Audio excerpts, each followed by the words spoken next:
आइए दोस्तों बात करते हैं आज 27 दिसंबर 2023 बुधवार के मुख्य समाचार। बड़ी खबरें देश और दुनिया का ताजा अपडेट लेकर हाजिर हो गए हैं। बहुत ही महत्वपूर्ण और काम की ताजा खबरों का अपडेट आपको मिलने वाला है। वीडियो को आप पूरा ध्यान से आखिर तक जरूर देखते रहिएगा। शुरुआत करते हैं आज की पहली बड़ी खबर। 15 राज्यों में 30 दिसंबर तक घने कोहरे का अलर्ट जारी हो गया है। उत्तर प्रदेश, मध्य प्रदेश समेत 6 राज्यों में विजिबिलिटी 0 तक पहुंच गई है। वहीं दक्षिण भारत में बारिश का अनुमान भी व्यक्त किया गया है। देश के 15 राज्य ठंड और घने कोहरे की चपेट में है। दिल्ली, पंजाब, हरियाणा, राजस्थान, उत्तरी मध्य प्रदेश, उत्तर प्रदेश, जम्मू कश्मीर, उड़ीसा, उत्तराखंड, असम, मेघालय, नागालैंड, मणिपुर, मिजोरम और त्रिपुरा में 27 से 30 दिसंबर तक घना कोहरा छाया रहेगा। विजिबिलिटी रेंज 50 मीटर तक रहने का अनुमान है। खबर है कि दिल्ली, पंजाब, हरियाणा, मध्य प्रदेश, उत्तर प्रदेश, उड़ीसा और राजस्थान के कुछ जगहों पर विजिबिलिटी 0 हो गई है। दक्षिण भारत में 31 दिसंबर तक बारिश का अलर्ट है। युद्ध के कारण गाजा में भूखमरी के हालात हो गए। 22 लाख आबादी खाने को तरस रही है। इजराइल और हमास के युद्ध के कारण गाजा में बड़े ही संकट के हालात चल रहे हैं। भूखमरी जैसे हालात हो गए। गाजा की 90% आबादी इस वक्त खाने की कमी से जूझ रही है। लोगों को खाने के लिए लाइनों में 10-10 घंटे तक इंतजार करना पड़ रहा है। टेलीकम्युनिकेशन बिल को राष्ट्रपति जी की मंजूरी मिल गई है। कानून बन गया है। बायोमेट्रिक पहचान के बिना सिम कार्ड नहीं मिलेगी। जरूरत पड़ने पर मैसेज इंटरसेप्ट कर सकेगी सरकार। यानी नए टेलीकम्युनिकेशन बिल 2023 को राष्ट्रपति द्रौपदी मुर्मू जी की मंजूरी मिल गई है और अब ये कानून भी बन गया है। अब टेलीकम्युनिकेशन कानून उस तारीख से लागू होगा जब केंद्र सरकार ऑफिशियल गजट में नोटिफिकेशन जारी करेगी। कानून में फर्जी सिम कार्ड लेने पर 3 साल जेल और 50 लाख रुपए तक के जुर्माने का प्रावधान किया गया है। टेलीकॉम कंपनियों को उपभोक्ताओं को सिम कार्ड जारी करने से पहले अनिवार्य रूप से बायोमेट्रिक पहचान करने को भी कहा गया है। सिम कार्ड इश्यू कराने को लेकर नए नियम लागू होंगे। फ्रांस में 4 दिन रोके गए 276 भारतीय मुंबई पहुंच गए।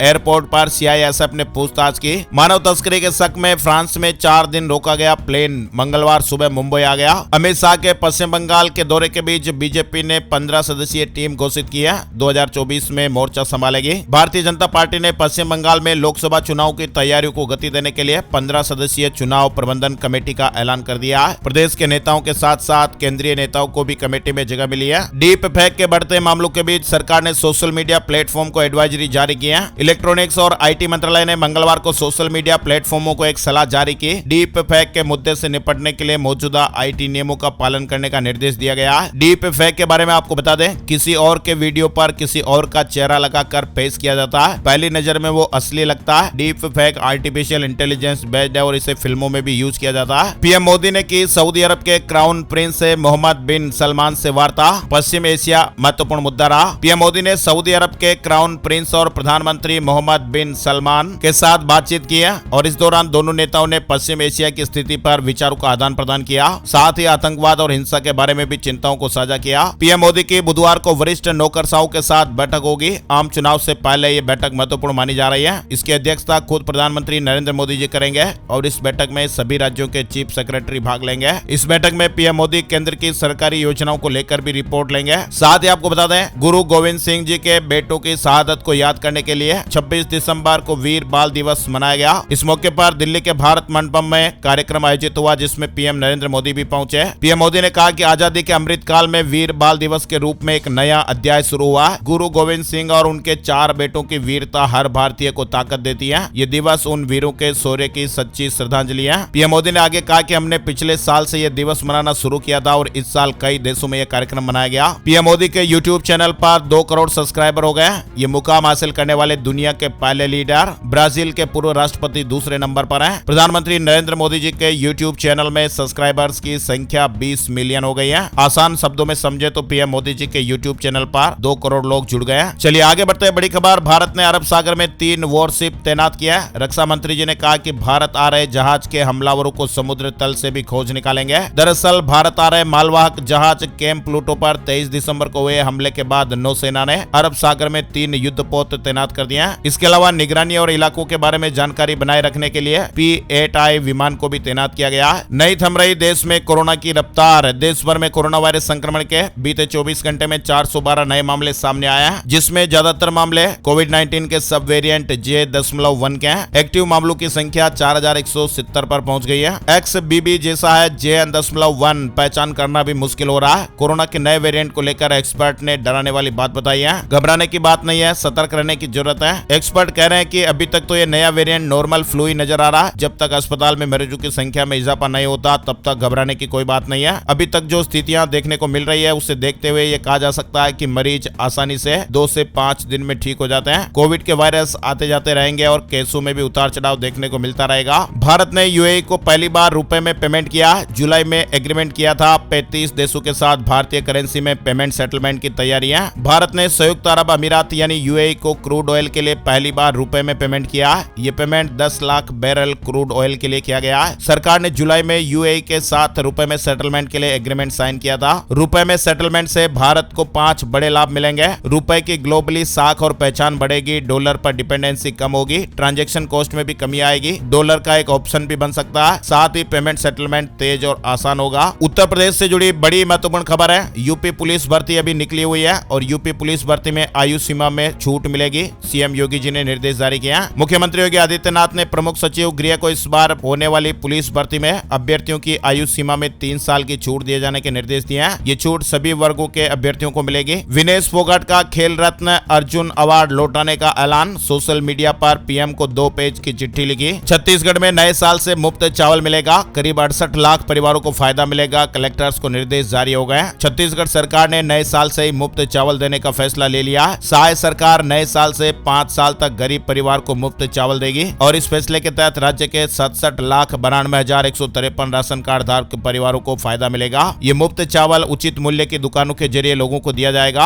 हरियाणा में आज से बंद रहेगी। अस्पतालों में ओपीडी इमरजेंसी में इलाज होगा। सरकार नहीं मानी तो 29 से डॉक्टर सभी सेवाएं बंद करेंगे। हिमाचल प्रदेश से बड़ी खबर। हिमाचल के मुख्यमंत्री सुखविंदर सुक्खू जी ने कहा कि अगले सेब सीजन से बागवानों को यूनिवर्सल कार्टन मिलेगा। साथ ही 2600 आपदा प्रभावितों को 23 करोड़ रुपए की राहत भी दी गई है। पंजाब में पावरकॉम के कच्चे कर्मचारियों को 10 लाख रुपए मुआवजा। सरकार ने नई नीति पर मोहर लगा दी है। हादसे पर पक्के कर्मचारियों के समान लाभ मिलेंगे। पंजाब स्टेट पावर कॉर्पोरेशन के कच्चे मुलाजिमों को भी अब राज्य सरकार मुआवजा देगी। पावरकॉम ने ऐलान किया कि अगर कोई भी कच्चा मुलाजिम करंट लगने से जख्मी होता है या उसकी जान चली जाती है तो उसे पक्के मुलाजिमों की तरह ही मुआवजा दिया जाएगा। इससे पहले ऐसा नहीं होता था। दिल्ली के बाद अब मुंबई से भी अयोध्या के लिए शुरू होगी फ्लाइट। इंडिगो ने ऐलान कर दिया है। विमानन कंपनी इंडिगो का विमान 30 दिसंबर को दिल्ली से अयोध्या के लिए अपनी पहली उद्घाटन उड़ान भरने जा रहा है। बिहार सरकार का बड़ा फैसला आया है। 3.5 लाख नियोजित शिक्षकों की जिंदगी बदल जाएगी। बिहार की नीतीश कुमार सरकार ने मंगलवार को राज्य के विभिन्न सरकारी स्कूलों में काम करने वाले लगभग 3.5 लाख नियोजित शिक्षकों को स्थायी कर्मचारी का दर्जा देने का फैसला किया है। रिपोर्ट्स के मुताबिक मंगलवार को मुख्यमंत्री की अध्यक्षता में कैबिनेट बैठक में इस बारे में फैसला लिया गया। कैबिनेट की बैठक के बाद कहा गया कि मंत्रिमंडल ने बिहार विद्यालय विशिष्ट शिक्षक नियमावली 2023 को स्वीकृति प्रदान कर दी है। नियोजित शिक्षकों को यह बड़ी खुशखबरी मिलेगी, यानी राज्य सरकार द्वारा जारी अधिसूचना के तुरंत बाद ये संविदा पर कार्यरत शिक्षक स्थायी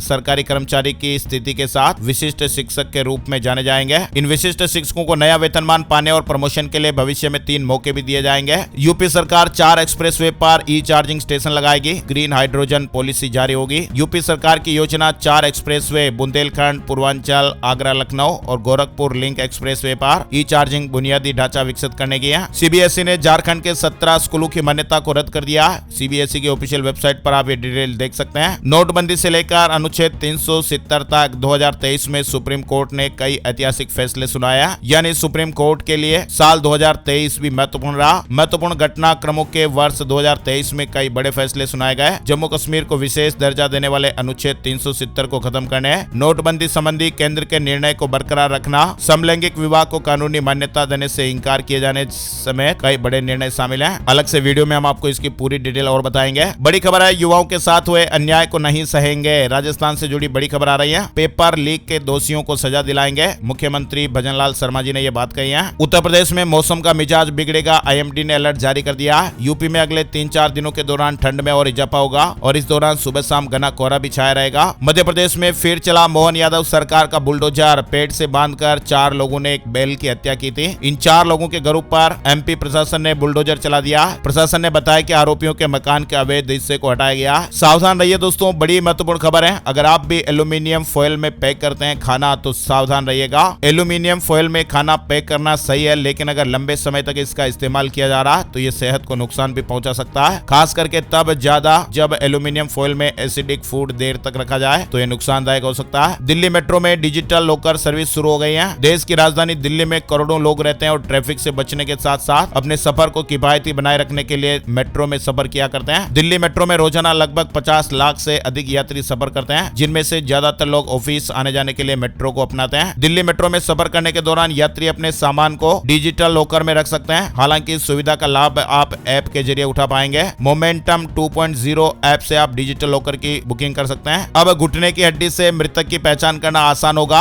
आपदा और अपराध में मारे गए लोगों के आसानी से मामले सुलझ पाएंगे। आपदा या अपराध का शिकार हुए लोगों की पहचान करने में अब फोरेंसिक विशेषज्ञों को आसानी रहेगी। क्षत विक्षत बॉडी महिला या पुरुष की है, ये पता लगाने में ज्यादा परेशानी नहीं आएगी। एक नया शोध हुआ है जिसने इस तरह की आस जगाई है, जिसके अनुसार घुटने की हड्डी पटेला यानी नी कैप से भी यह पता लगाया जा सकेगा कि मृतक पुरुष था या महिला। केबीसी में सुशील कुमार ने 5 करोड़ रुपए जीते थे। अब पहले ही प्रयास में बीपीएससी टीचर बन गए। 119वीं रैंक भी हासिल हुई है। अगर सच्चे मन से कोई प्रयास किया जाए तो सफलता इंसान के कदम चूमती है। कुछ ऐसा ही हुआ बिहार के मोतिहारी के रहने वाले सुशील कुमार के साथ। पहले कौन बनेगा करोड़पति यानी केबीसी में उन्होंने 5 करोड़ रुपए की इनामी राशि जीती थी। रातों रात स्टार बन गए थे और अब पहले ही प्रयास में बीपीएससी शिक्षक भी बन गए। इनकी मेहनत और जज्बे को सलाम, और इनकी मेहनत के लिए दोस्तों एक लाइक तो यहाँ पर जरूर बनता है। चलिए आगे बढ़ते हैं। बड़ी खबर आ रही है, राम भक्तों के लिए बड़ी खुशखबरी है। अब तीनों आरती में शामिल होंगे। राम भक्त घर बैठे पास बना पाएंगे। भगवान रामलला की प्राण प्रतिष्ठा के पहले राम भक्तों को बड़ी सौगात राम मंदिर ट्रस्ट की तरफ से देने की तैयारी हो गई है। वैसे तो 22 जनवरी को प्रभु राम अपने भव्य महल में विराजमान होंगे।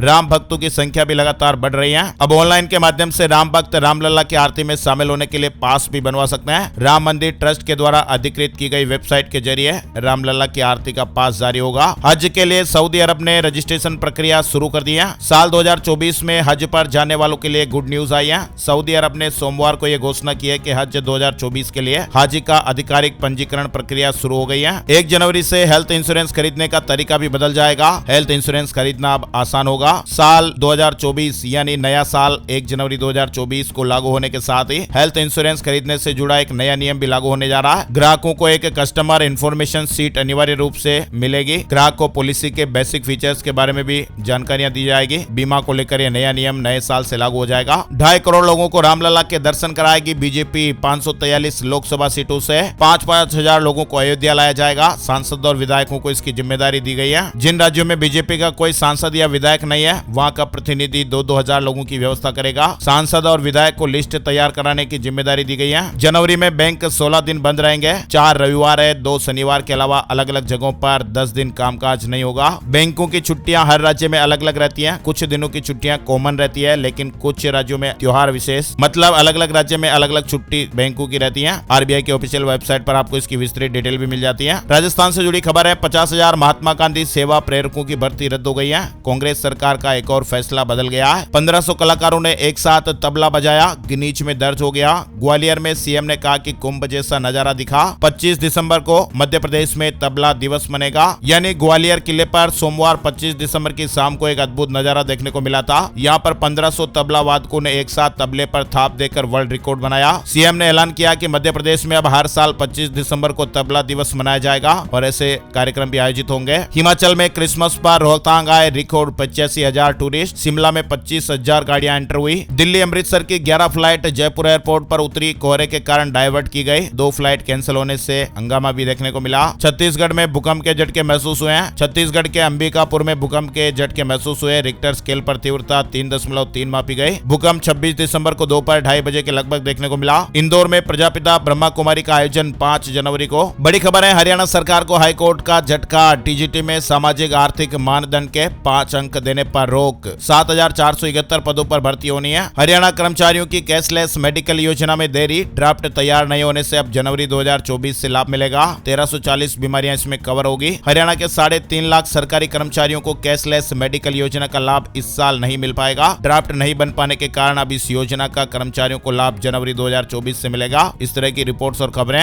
हरियाणा के मुख्यमंत्री मनोहर लाल खट्टर जी ने हरियाणा डे पर सरकारी कर्मचारियों को यह बड़ा तोहफा दिया था और इस योजना के तहत नियमित कर्मचारी तो आएंगे ही, साथ ही 3 लाख पेंशन भोगी और 20 लाख आश्रित सूचीबद्ध अस्पतालों से कैशलेस उपचार की सुविधा ले पाएंगे। बिहार से जुड़ी खबर है, स्कूलों को 5 जनवरी तक प्रैक्टिकल शेड्यूल करना होगा जारी। सीबीएसई ने स्कूल प्रबंधकों को निर्देश दिया। देवेंद्र फडणवीस के नाम में जुड़ा डॉक्टर जापान की कोयासान यूनिवर्सिटी ने बुनियादी ढांचे, औद्योगिक विकास और जल संरक्षण जैसे कई क्षेत्रों में क्रांतिकारी काम करने पर डॉक्टरेट की मानद उपाधि से सम्मानित किया। होंडा एलिवेट को मिलेगा 4x4 ड्राइव ट्रेन, अगले साल मार्च में पेश होगी। सोने चांदी के rate, gold price today, silver price today update में आपको जानकारी बताएं। सोने के दामों में 26 दिसंबर को तेजी देखने को मिली है। 10 ग्राम सोना 187 रुपए महंगा होकर 61,031 रुपए पर पहुंच गया। 18 कैरेट सोने का भाव 47,273 रुपए प्रति 10 ग्राम पर रहा। चांदी में गिरावट देखने को मिली, 225 रुपए सस्ती होकर 74,693 रुपए प्रति किलो पर आ गई। आइए दोस्तों बात कर लेते हैं वेदर न्यूज टुडे। आज का मौसम कैसा रहेगा। संपूर्ण भारत का आज 27 दिसंबर 2023 का मौसम पूर्वानुमान। स्काईमेट वेदर अपडेट के मुताबिक तमिलनाडु, केरल और लक्षद्वीप में कुछ स्थानों पर हल्की बारिश हो सकती है। 29 दिसंबर की रात से पश्चिमी हिमालय में बारिश और बर्फबारी शुरू हो सकती है। गंगा के मैदानी इलाकों में घने से बहुत घने कोहरे का अनुमान है। आज के मुख्य समाचार और ब्रेकिंग न्यूज अपडेट को यहीं समाप्त करते हैं। वीडियो आपने पूरा देखा इसलिए आपका बहुत बहुत शुक्रिया और धन्यवाद। Thank you, take care, good bye, जय हिंद, जय भारत, वंदे मातरम।